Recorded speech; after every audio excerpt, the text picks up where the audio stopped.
Très bien, merci beaucoup. Nous passons à Monsieur William Martinet pour le groupe La France Insoumise. C'est à vous. Merci Monsieur le Président. Monsieur le Ministre, chers collègues, nous devons aborder cette discussion avec gravité. Stopper l'artificialisation des sols est une condition pour préserver le seul écosystème compatible avec la vie humaine. Cela implique de mettre un terme à une course folle. Nous artificialisons chaque jour l'équivalent d'une centaine de terrains de football. Pourquoi ?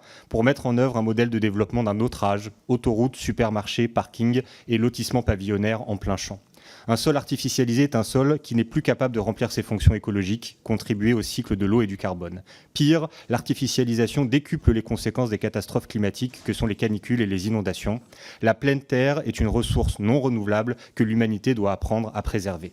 Ce propos liminaire me permet de justifier ce qui sera la ligne directrice de mon groupe parlementaire lors de cette discussion. À aucun moment, nous n'accepterons la remise en cause, l'affaiblissement ou le recul de l'objectif zéro artificialisation nette. On ne négocie pas avec les limites de la biosphère.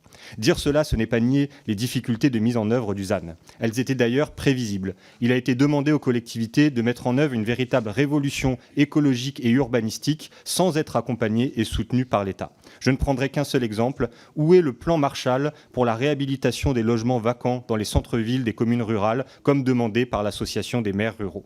L'État regarde ailleurs, ou plutôt, il préfère soutenir de grands projets inutiles, consommateurs de pleine terre. Je peux donner l'exemple du projet d'autoroute Toulouse-Castres qui menace 400 hectares de terres naturelles, ou plus près de ma circonscription, la ligne 17 du Grand Paris Express qui artificialise des terres parmi les plus fertiles d'Europe sur le plateau de Saclay. La proposition de loi sénatoriale que nous discutons n'apporte aucune solution à ces problèmes, au contraire, elle est une double peine, affaiblissement du ZAN, sans remettre en cause les difficultés de sa mise en œuvre.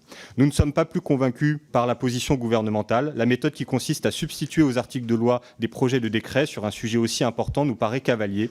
C'est d'autant plus problématique si l'objectif est d'exonérer du ZAN les gigafactories d'Elon Musk, comme le souhaite le ministre de l'économie Bruno Le Maire. Sur ce point, monsieur le ministre, vous nous direz si vous avez remporté l'arbitrage.